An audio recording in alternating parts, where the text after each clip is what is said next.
È il momento di questo piatto, gnocchi di patate con sugo di scalogno di Romagna, indicazione geografica protetta. Lo presentano Massimiliano Cocchi e Alex Kundari assieme a Glenda Vignoli, che è dell'agriturismo Vignoli.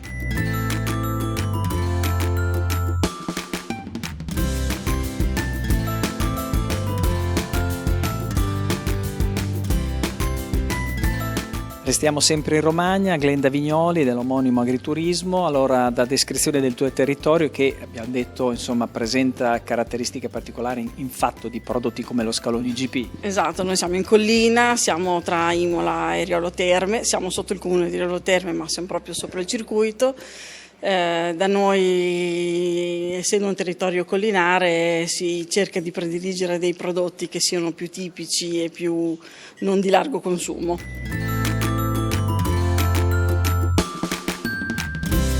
Antolini, cosa ne pensi di questo piatto? Sono rimasto molto colpito, è un prodotto molto fresco, quindi la gradazione proprio dei gusti viene rispecchiata. Sono molto soddisfatto e mi è piaciuto molto l'accostamento con l'aceto balsamico, che gli ha dato proprio quel tono di acidità giusta per il prodotto finale.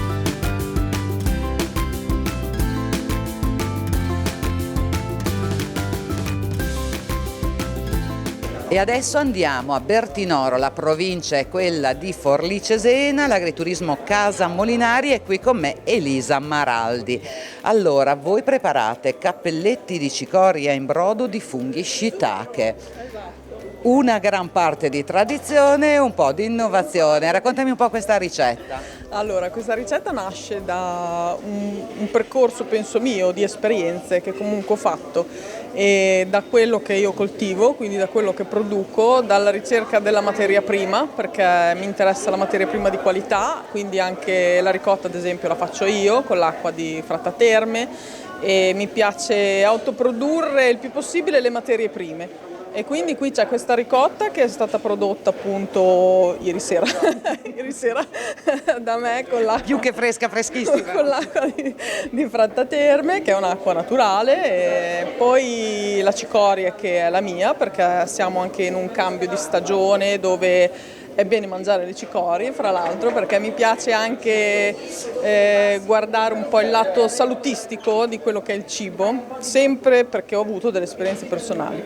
E quindi in questo cambio di stagione fa benissimo al fegato e abbiamo questi funghi che non sono ancora miei, perché sto cercando il prodotto insomma per poterlo avere, ma ancora non l'ho recuperato. Ma ci arriverò, e quindi sono funghi che sono anche benefici e medicinali, perciò ho deciso di farci questo brodo, e come tradizione c'è proprio il cappelletto in brodo, ma poi tutto rivisitato, diciamo, con degli altri ingredienti. Poi vogliamo forse fare una variazione anche nella ricetta di oggi. Ma quindi una variazione sulla variazione in corso d'opera? Sì, può essere che ci mettiamo una cosa finale differente. Quando sarà il momento vi vedremo uscire, se ce l'avete. Claudio racconterai a Claudio che cosa avete aggiunto.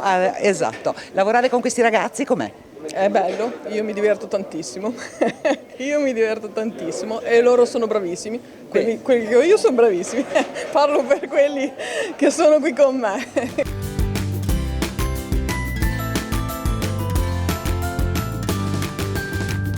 E i due collaboratori bravissimi di Elisa sono Alessandro e Alessandro. Ho chiesto l'iniziale del cognome, Alessandro L. Vabbè, comunque Alessandro, tu sei alle prese con la pasta. Sì, e come va? Molto bene, adesso è già quasi pronta, adesso finisco di impastarla, dopo la mettiamo a riposare una mezz'oretta impellicolata a temperatura ambiente, così che dopo sia pronta giusta per essere stesa, tirata, per farcirla con il nostro ripieno di cicoria, miso e la ricotta fresca che ha fatto la nostra chef. La vostra agri-chef. Lei ha detto che siete bravissimi, adesso vi chiedo la stessa cosa, e lei com'è? Lei è molto brava, ci sta insegnando molto, ci sta facendo conoscere ingredienti che non avevamo mai usato, e questa è tutta esperienza che ci aiuta a crescere e a imparare nuovi prodotti e a imparare nuove combinazioni per poter proporre anche nuove ricette in un futuro quando avremo anche noi un nostro ristorante. Ma sì, dai, non mancherà, siete giovani ma ce la farete, non mancherà tantissimo. Buon lavoro, lavora con la pasta e qua Alter Alessandro, l'altro Alessandro. Allora, tu sei alle prese col brodo? Abbiamo fatto un brodo adesso con i nostri funghi, la carota, il prezzemolo e il cipollotto. Andiamo a filtrarlo per poi andiamo a cuocere i nostri ravioletti al suo interno.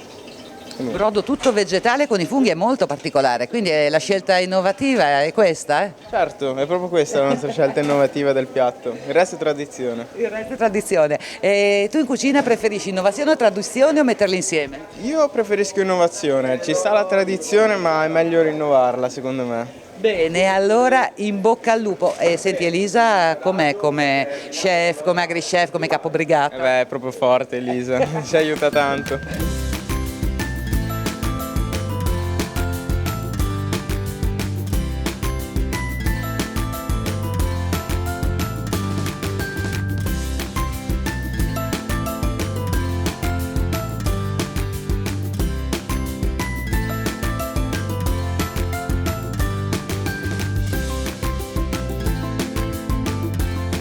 Sono in arrivo i cappelletti di cicoria in brodo di funghi.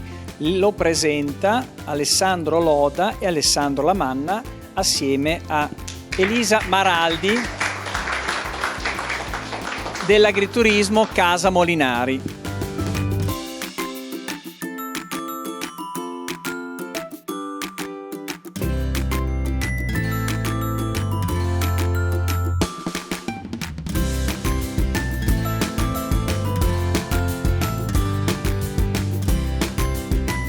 Elisa Maraldi, Casa Molinari, un agriturismo circondato da erbe? Sì, erbe spontanee, selvatiche, quelle che si chiamano anche erbacce, anche se non sono più erbacce ormai, quindi. Di dov'è l'agriturismo? Di Santa Maria Nuova di Bertinoro. Quindi Bertinoro, zona anche di ottimo vino. Zona di ottimo vino, esatto. In sì. questo caso anche di erbe elaborate sapientemente. Ci si prova, ci si prova.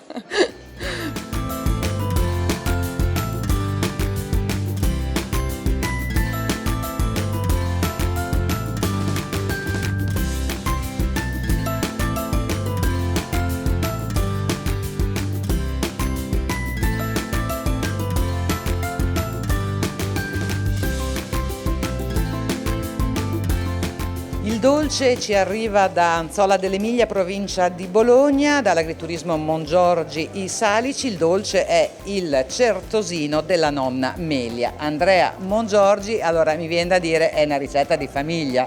Esatto, è una ricetta di famiglia tramandata nei decenni, ormai mi viene da dire anche oltre un secolo, perché è nata dalla mia trisavola che si chiamava Maria, è la nonna, è la mamma di mio nonno, e tramandata nelle generazioni a tutte le donne di famiglia che avevano il compito di fare questo dolce natalizio, il certosino, per tutto il parentato.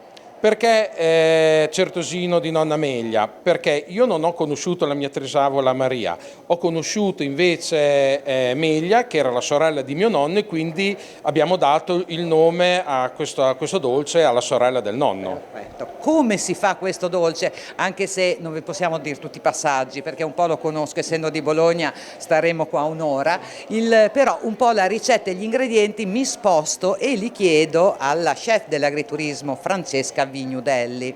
Ecco qua, la lista degli ingredienti è bella lunga, però è molto golosa. Esatto, sono comunque prodotti ricchi che rappresentano il Natale, quindi abbiamo miele, mandorle, uvetta, pinoli, canditi, cioccolato e cacao, caratterizzato soprattutto da una spezia che si chiama rusco, che è un insieme di mix di spezie che si trova un po' con difficoltà e che dà il gusto caratteristico. Certo. È vero che è meglio preparare l'impasto qualche giorno prima, lasciarlo riposare un paio di giorni e poi dopo?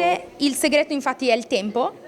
Il tempo, perché l'impasto va impastato il giorno prima, lasciato riposare, poi cotto, successivamente glassato con miele e poi dopo viene incartato e conservato più si conserva, più diventa buono, perché i sapori si mischiano, si avvolgono uno con l'altro. Il problema della conservazione è che è talmente buono che è difficile che resti lì a meno che uno non ne faccia delle quantità industriali. Adesso vado dalle ragazze. 2 ragazze che collaborano con voi. Allora, come vi siete trovate con questo dolce della tradizione bolognese e l'innovazione che parte ha avuto? È stato difficile da fare? Quanto avete lavorato? È stato difficile perché non lo conoscevamo all'inizio. Quindi anche trovarlo e provarlo è stato un po' difficile perché per esempio il rusco qua, se non hai le dosature perfette non te lo danno, e quindi abbiamo dovuto, la prima prova che abbiamo fatto non è venuta granché, quindi speriamo che questa venga molto meglio. E infatti il segreto è nel mix di spezie. Tra l'altro io non so se a Parma abbia lo stesso significato ad Anzola Emilia, secondo me sì. Dire il rusco per uno di Bologna è un po' rischioso, perché a Bologna credo che siamo forse gli unici in Italia che l'immondizia la chiamiamo rusco.